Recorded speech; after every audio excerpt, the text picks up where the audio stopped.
Vamos lá, pessoal. O tema da aula de hoje, começando o segundo bimestre, é o trabalho no sistema capitalista, tá? Então, no final do primeiro bimestre, a gente já teve um breve vislumbre de como surgiu o trabalho, né? E como ele chegou até os dias atuais. O capitalismo, ele é uma forma, né, um sistema econômico que ele surge no final, né, da Idade Média, né? Ele tem características próprias, tá?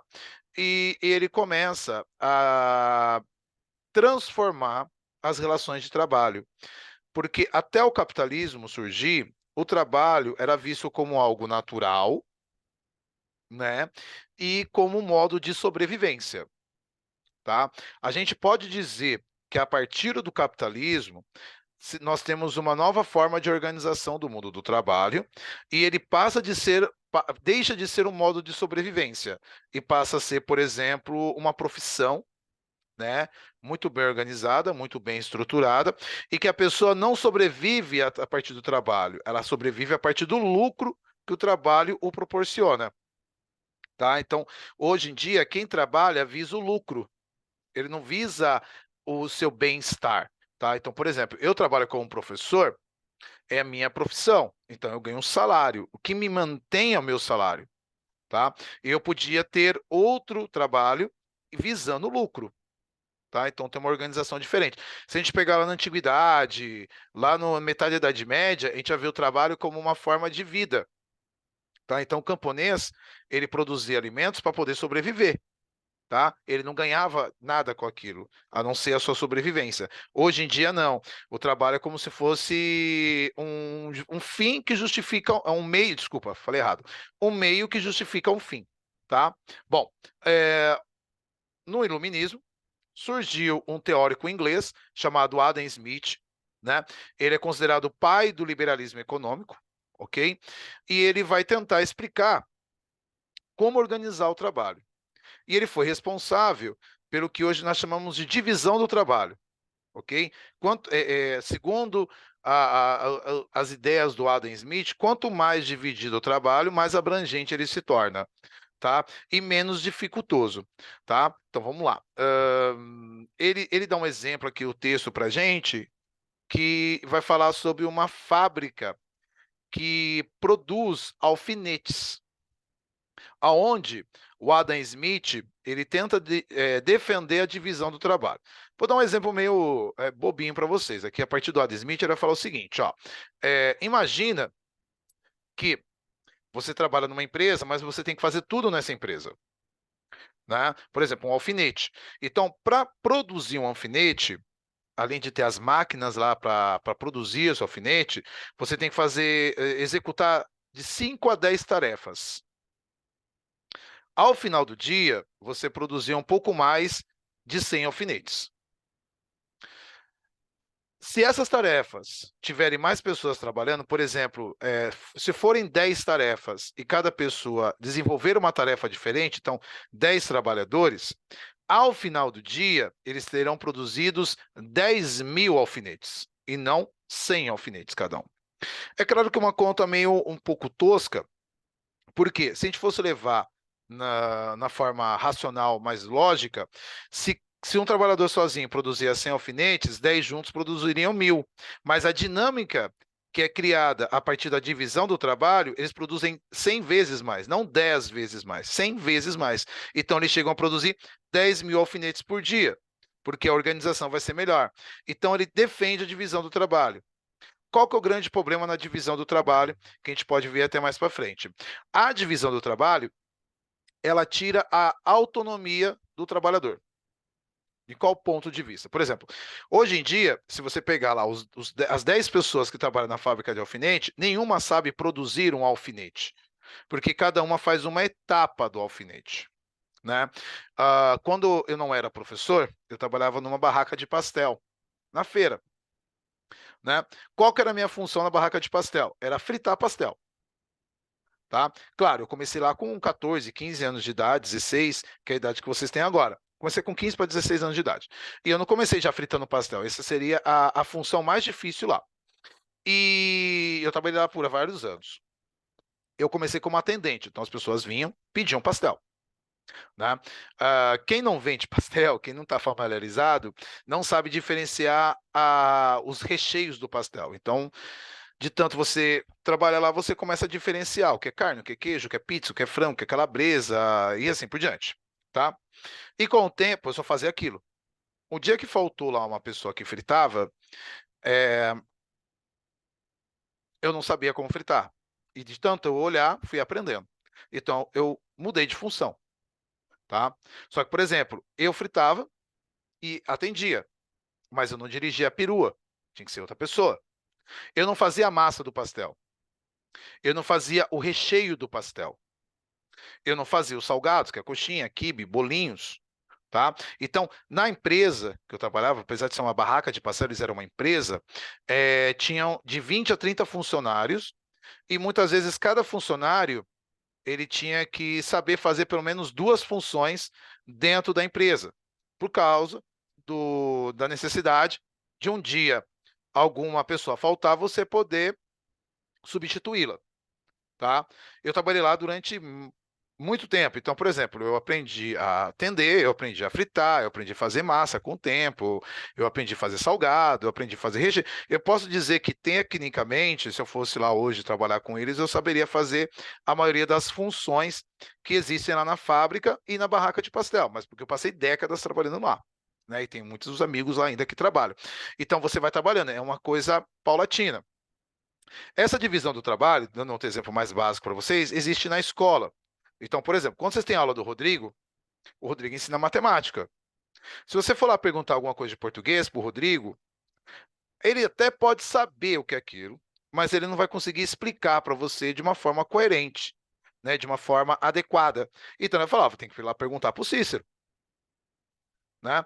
Se você chega no Cícero e a pergunta, tecnicamente, não é de português, mas se é uma coisa relacionada à história, ele vai falar, tem que ir lá perguntar para o Renato.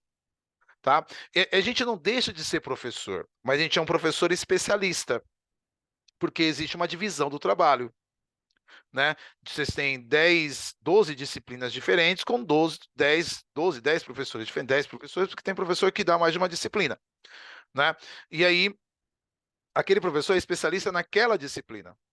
Né? Até a gente brinca lá no nono ano, né? Quem foi meu aluno no nono ano, que às vezes chegava lá, pô, professor, eu sei que você dá aula de geografia, mas você podia me ensinar a explicar alguma coisa de história? Eu falo, não, não posso ensinar, explicar nada disso.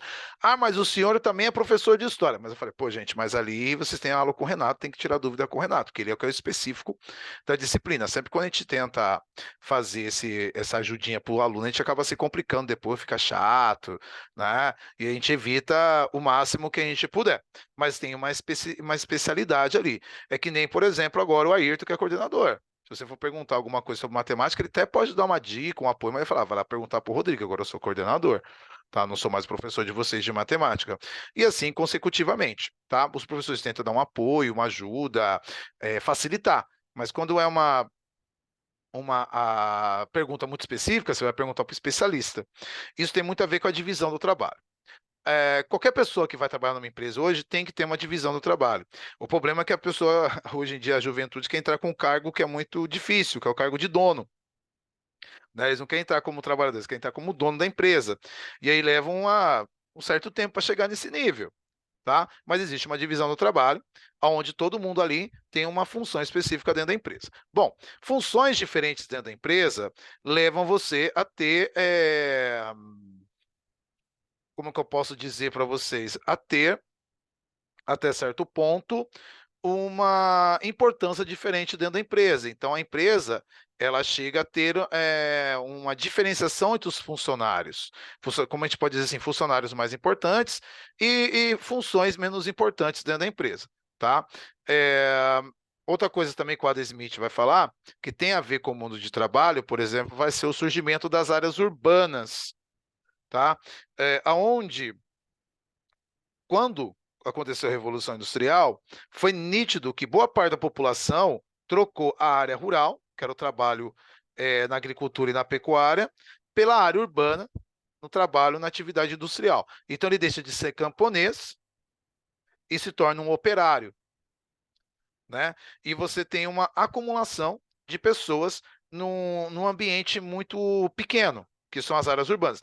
Quem já viajou para o interior do Brasil sabe que o interior do Brasil é milhares de vezes maior do que as áreas urbanas. Tá? Então, você chega numa cidade que nem Guarulhos, se você for ver em tamanho, Guarulhos é pequeno, né? Só que quando você vai notar em população, era uma das 10 maiores cidades do país. Isso é um resultado das milhares de empresas que nós temos em Guarulhos. Tá? Então, houve um aumento da população urbana. Essa urbanização desorganizada, desenfreada, levou à criação de condições de moradias precárias e de áreas insalubres, onde as pessoas tinham risco de vida, risco de saúde, risco social e assim por diante. Não havia trabalho para todos, né, inicialmente. As crianças mendigavam nas ruas das grandes cidades. Na primeira fase da Revolução Industrial, é muito comum as descrições de que é o seguinte: o empresário capitalista ele visa o lucro. Então, quanto mais barato for a produção para ele, mais lucro ele vai obter. Vocês provavelmente já teve isso na aula de história lá de Revolução Industrial. Então, por exemplo, eles não tinham o pudor de, por exemplo, contratar mulheres, tá? E contratar até crianças. Por quê? Se vocês forem ver no mundo do trabalho, o trabalho se dá através da exploração, como já falei no final do primeiro bimestre. Tem alguma coisa errada com essa exploração? Não, porque, segundo o marxismo, que é a teoria que melhor explica o mundo do trabalho, existem duas classes, que é a burguesia, que são os donos dos meios de produção, e existe o proletariado, que são as pessoas que, para sobreviver, elas têm que vender a sua mão de obra como uma forma de ganhar um salário ali e poder se manter socialmente. Então, você tem duas classes antagônicas, que devem manter um equilíbrio.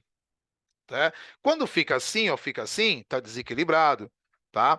E aí, quando a burguesia, né, nessa primeira fase da Revolução Industrial, tenta a todo custo ter o lucro a partir da exploração da mão de obra, ela cria um desequilíbrio. Então, por exemplo, se um dono você imagina que tem uma família que tem ali 10, 15 pessoas, antigamente as famílias eram mais numerosas, o pai e a mãe tinham mais filhos, e o pai fica desempregado. A nossa sociedade ocidental, ela ainda é fundamentada em conceitos patriarcais. Então, por exemplo, por mais independente que a família seja, você ainda socialmente é levado a entender, os meninos talvez entendam isso um pouquinho melhor que as meninas, não é machismo não, tá? Mas é uma imposição social até um certo ponto. Os meninos, né, os homens, são levados a ser os principais, né, provedores da família. E a mulher, quando ela trabalha, se ela é casada, ela não é vista como a primeira provedora, é vista como a segunda provedora.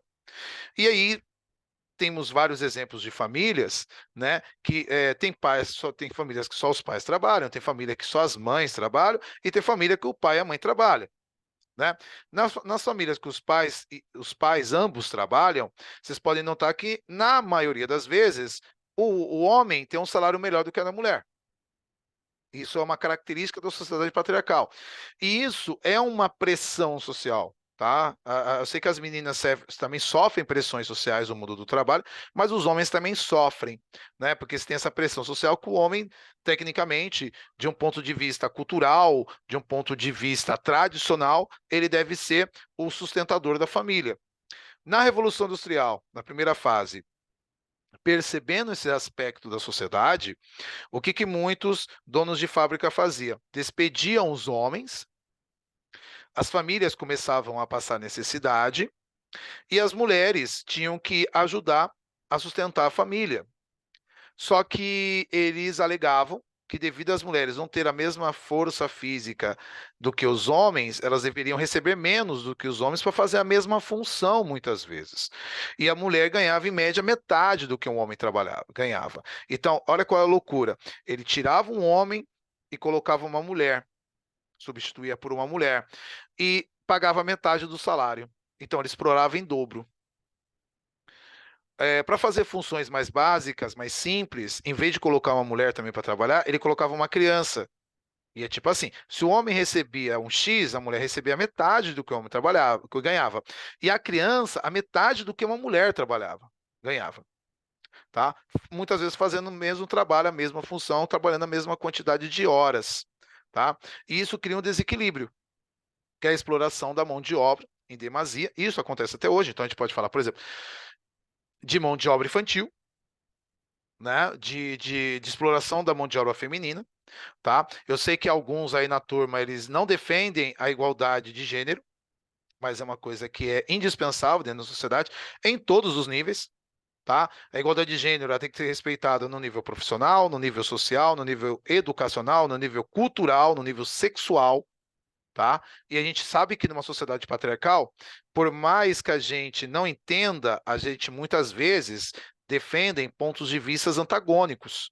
Né? Então, por exemplo, olha, vamos pegar as palavras de alguns políticos nos últimos 10 anos. As mulheres têm que ganhar menos porque elas têm mais necessidades, como, por exemplo, elas faltam mais no emprego, elas ficam grávidas, e assim por diante, né? Então elas têm que ganhar menos, que é uma desigualdade de gênero, tá? Então a gente entra num problema social que é desencadeado pelo mundo do trabalho, tá? Vamos voltar para o conteúdo, senão eu me perco aqui nas explicações, né? É muito fácil se perder. É muita explicação, tá? Aqui, né, não havia trabalho para todos e crianças mendigavam nas ruas das grandes cidades.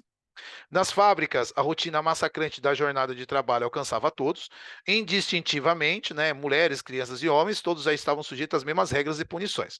Uma coisa que acontece, né, acontece muito, naquela época acontecia mais, era assim, por que que nesta época a maioria das pessoas, né, as crianças, abandonava a escola? Porque a família era muito pobre e elas tinham que trabalhar. Então, com 10, 12 anos já começava a trabalhar, então abandonava a escola, tá? É, e aí você percebia que se uma criança conseguisse terminar a sua educação, né, escolar, é porque a família tinha um certo nível acima da média, não era uma família extremamente pobre. Hoje em dia, né, a gente tem vários termos aí, como por exemplo, o jovem aprendiz, que você pode fazer a partir dos 14 até os 16 anos de idade. E a partir dos 16 você já pode trabalhar um período completo. O jovem aprendiz trabalha meio período, tá? Já para não atrapalhar a época escolar. E mesmo assim, né, é claro que a realidade do Coliseu, por exemplo, é diferente da realidade de uma escola de estado. Na escola de estado você já tem, assim, alunos de nono ano que abandonam a escola para ir trabalhar, tá? Eu tenho alguns relatos, por exemplo, aqui na região, o Naguma, ele pega muito jovem aprendiz, para quem não sabe, né? E aí, por exemplo, se a criança estuda de manhã, você fala, não, você tem que estudar de manhã, você tem que trabalhar de manhã. Cada um Miguel. Você tem que trabalhar de manhã, então você tem que ir lá na escola e trocar seu horário. Aí muitas vezes chega na escola que você estuda e não tem aquela série à tarde, né? O que que a criança faz? Ela abandona a escola para ir trabalhar, né? Outras crianças também, adolescentes, desculpa, 14 anos ainda é um pouco infantil. Eles acham que a partir do momento que eles têm um salário, eles não precisam mais estudar, porque eles já podem se sustentar. E aquela visibilidade meio idiota. Na mão de um adolescente, um salário mínimo é muito dinheiro, né? Acho que alguns vão concordar. Se você pegar salário mínimo em torno de R$ 1.400, imagina você trabalhar e por mês você ter um salário mínimo. Mas vocês não têm, como que eu posso dizer assim, muitas obrigações domésticas. Vocês não têm que pagar conta de água, conta de luz, internet. Muitos de vocês aí pagam uma prestação de algum objeto que vocês compram, né? Então vocês não têm muitas obrigações sociais em relação a manter uma casa. Quando você vai para um pai de família, R$ 1.500 não dá para nada, gente. É dinheiro, muito pouco dinheiro, ok? Então tem todos esses pormenores também, que são desdobramentos que vêm a partir dessa realidade. Bom, a situação do trabalhador chegou a tal ponto que fez nascer um movimento a favor da regulamentação do trabalho e da proteção do trabalhador, né? Então começam os movimentos sindicalistas. Esses movimentos sindicalistas, inicialmente, se dividiram em dois grupos, que nós chamamos de socialismo utópico, né? O socialismo utópico ele era uma situação muito romantizada, né? Já que eles acreditavam que a partir do momento que dessem alguns direitos trabalhistas para essa massa de operários, todos os problemas se resolveriam. E tem os socialistas científicos, né, que acreditam que esse problema é muito mais complexo, e bem difícil de resolver, tá? E em muitos casos eles defendiam uma revolução, que era a ideia de desconstrução da sociedade para poder reorganizá-la de uma forma mais adequada. E só assim poderia diminuir esses problemas relacionados à desigualdade social. Hoje é quase que uma unanimidade, principalmente dos socialistas, que o capitalismo ele seria o grande responsável pela desigualdade social. E essa desigualdade social, fruto do capitalismo, ela se desenvolve a partir do mundo do trabalho, onde você tem uma quantidade gigantesca de pessoas que trabalham, milhões de pessoas no caso do Brasil, só que devido ao fato delas terem profissões ou funções diferentes, elas têm salários bem opostos. Tá? E o socialismo ele defende que todo trabalhador, indiferente da sua função, indiferente da sua profissão, ele tem o mesmo peso de importância dentro de uma sociedade. Então, os salários não deveriam ter uma discrepância tão grande. Então, eles também defendem uma menor exploração do trabalho. Tá? É que nem, por exemplo, um exemplo meio básico. Todo mundo exalta muito o médico. Talvez alguns entre vocês aí na sala queiram ser médicos, queiram passar no vestibular e serem médicos, tá? É uma profissão muito nobre, salvar vidas. Só que, por exemplo, nessa sociedade também, o coletor de resíduos domésticos, o famoso lixeiro, ele tem uma importância muito grande também, tá? Porque se o cara não passar, ele trabalha para uma empresa, ele tem que passar de casa em casa, recolhendo nossos rejeitos, imagina 15 dias sem coleta de lixo num bairro, a quantidade de bichos, animais que vão surgir e vai aumentar as doenças. Aí você pode ter a maior quantidade possível de médicos que eles não vão resolver a situação, né? Só que numa sociedade capitalista, você exalta, né, como se deve ser, né, o médico, não estou desmerecendo o médico, mas você discrimina o gari, você discrimina o coletor de resíduos domésticos, tá? Como se um fosse uma profissão muito nobre e a outra uma profissão discriminada, tá? Na sociedade socialista, não. Eles diminuem a um grau, tá? Bastante, para que essas diferenças sociais também diminuam, ok? Porque eles acham isso uma discrepância que é errada. Bom, vou sair um pouquinho do socialismo, tá? Vou à frente. Bom, para poder organizar o mundo do trabalho, é preciso ter regras trabalhistas, tá?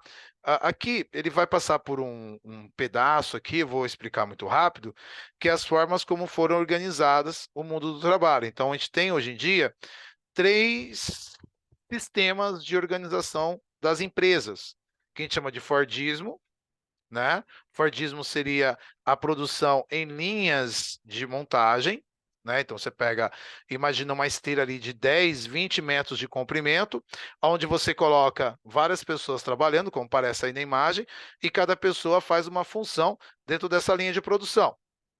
Tá? Quando chega lá no final da bancada, no final da linha de produção, o produto tem que estar pronto, ok? E aí vem o Taylor e ele organiza isso, né? Ele faz a parte administrativa.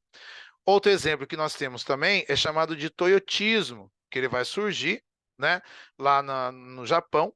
E o toyotismo, ele reorganiza isso de uma forma aonde você possa ter uma produção sem exageros. Por quê? Uma das características do Fordismo é você ter um estoque e também ter uma produção muito focada no que a gente pode dizer que é produtos em massa. Então, tem até uma frase muito antiga do Henry Ford que falava assim, todo mundo pode escolher a cor do seu carro, né, da Ford, desde que escolham preto, porque os carros da Ford antigos são famosos por ser sempre da mesma cor. Tá? Então ele só tinha dois, três modelos e eram todos pretos. Então as pessoas não tinham muito o que escapar. Vocês podem ver que até hoje, né? Hoje em dia na sociedade aí, se vocês andam pela rua, os carros são muito monocromáticos. Vocês contam os carros brancos, os beges, os pretos, 90%, que são as cores sólidas. Depois, se você quer ter um carro vermelho, um carro azul, um carro verde, você tem que encomendar. Então ele sai muito mais caro. Tá? Então a pessoa quando vai lá comprar um carro zero, ela acaba optando por um carro de cor neutra, branco, cinza, prata ou preto, tá? O toyotismo, ele vai falar que você tem que produzir só de acordo com a demanda. Então, você produz de acordo com como que fala? De acordo com o consumo, tá? E eles trabalham muito com encomendas, tudo bem? Então, eles não vão produzir numa quantidade gigante para poder estocar. Um dos exemplos que eu posso dar para vocês foi o videogame PlayStation 5, né? Que eu acho que ele foi lançado em 2019, 2020. E parece que a Sony, quando lançou o videogame, só produziu 1 milhão de cópias do videogame, que vendeu em torno de 2 meses. Tá? Só que elas ficaram tipo um ano para produzir 1 milhão de cópias. Então, quando saiu o videogame, estava custando tipo em torno de R$ 4.000, e houve aquela febre para comprar o PlayStation 5. O que que eles fizeram? Ficou em falta. Então, quem tinha a unidade começou a vender por 5.000, 6.000, 7.000, 8.000, R$ 10.000, né, na época, lá, 2021, 2020. E aí, depois, quando a Sony conseguiu produzir mais, ela foi produzindo de acordo com a demanda, porque esse é um modelo toyotista. Tá? Na China, eles utilizam muito esse modelo toyotista. Por quê? Porque você tem uma produção mais consciente na atualidade. Então, eles não produzem para sobrar. Eles produzem para dar o tanto certinho ali na risca. Ok? Bom, vamos aqui que já está acabando o tempo. Hoje eu vou. Quando é 5 minutos, eu paro para fazer chamada. Bom, o toyotismo, né? Como eu expliquei para vocês. Deixa eu seguir para depois para vocês. Vamos lá. Eu acho que a maioria não entende o que é uma terceirização.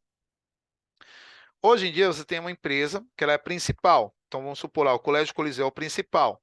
Tá? Quem são os funcionários do Colégio Coliseu? É a administração, né? O pessoal que trabalha lá embaixo, as meninas. Você tem o pessoal da limpeza e você tem o pessoal, os professores, né? O ano passado, devido a alguns probleminhas que teve lá na escola, inicialmente a direção contratou uma empresa de segurança. Então vieram dois seguranças que ficavam se revezando. Depois o Everton foi efetivado lá como porteiro barra segurança da escola, né? O Everton lá que todo mundo sabe que fica lá na porta de manhã, na hora da saída, na hora da entrada. Mas inicialmente eu trabalhava com outra empresa, tá? Vou dar outro exemplo de empresa terceirizada também. Empresas de internet, né? Na casa de vocês têm internet, senão a gente não estaria conversando agora. Tá? Essa empresa, imagina que você tem um dono de uma loja, por exemplo, de uma padaria, de um mercado, de uma, etc e tal, e para funcionar você precisa de internet. Então você contrata um serviço. Esse serviço é um serviço terceirizado, tá? Por quê? Qualquer problema que tiver com a internet, você vai comunicar a empresa para vir lá e arrumar. Então é uma empresa terceirizada. Você contrata uma empresa para te disponibilizar um serviço, tá? No shoppings hoje em dia, toda a parte da segurança e toda a parte da limpeza de um shopping são empresas terceirizadas. Então, quando você vai, por exemplo, aqui no Bom Sucesso, que é o shopping mais próximo, mais simples, quando você vê aqueles seguranças, quando você vê aquelas pessoas da limpeza, eles não são funcionários do shopping, eles são funcionários de outra empresa que presta serviço para o shopping. Então, o shopping é a empresa principal e essa empresa contratada é a empresa terceirizada, tá? Por isso que ela é terceira. Primeiro vira você, segundo o shopping, terceiro a empresa. Entenderam como que é? Por isso que é terceirizada, tá? E isso diminui os custos do shopping. Por quê? Se o shopping tem que contratar uma pessoa, no Brasil nós temos várias leis trabalhistas. Então, um trabalhador assalariado, contratado, com carteira registrada, ele não ganha somente aquele dinheiro do salário, ele tem o patrão dele, né, o contratante, ele tem que pagar vários impostos e assim por diante. Então, eles costumam dizer que um funcionário no Brasil é muito caro. Então, qual que é a alternativa que eles fazem? Eles contratam uma empresa que já tem um monte de funcionário contratado para prestar o serviço. Qual que é a diferença? Se você fosse contratar lá um faxineiro para trabalhar no Shopping do Bom Sucesso, você pagaria em torno de R$ 2.500. Essa empresa não paga R$ 2.500 para o faxineiro, ela paga 1.500. Esses 1.000 de diferença é o lucro que a empresa vai ter. Então, eles diminuem ainda mais o salário para uma pessoa fazer o mesmo serviço. Se aquela pessoa fica doente, se aquela pessoa ela tem um acidente de trabalho, se aquela pessoa pede demissão, todos os custos não são do shopping. Todos os custos ficam para a empresa terceirizada. Então, do ponto de vista do shopping, isso é lucrativo e é mais fácil de organizar, porque o shopping não vai se preocupar com a limpeza, ele não vai se preocupar com a segurança, porque ele contratou uma empresa especializada em fazer a limpeza e especializada em fazer a segurança do shopping. Ok? Bom, Vamos finalizar aqui, semana que vem a gente continua.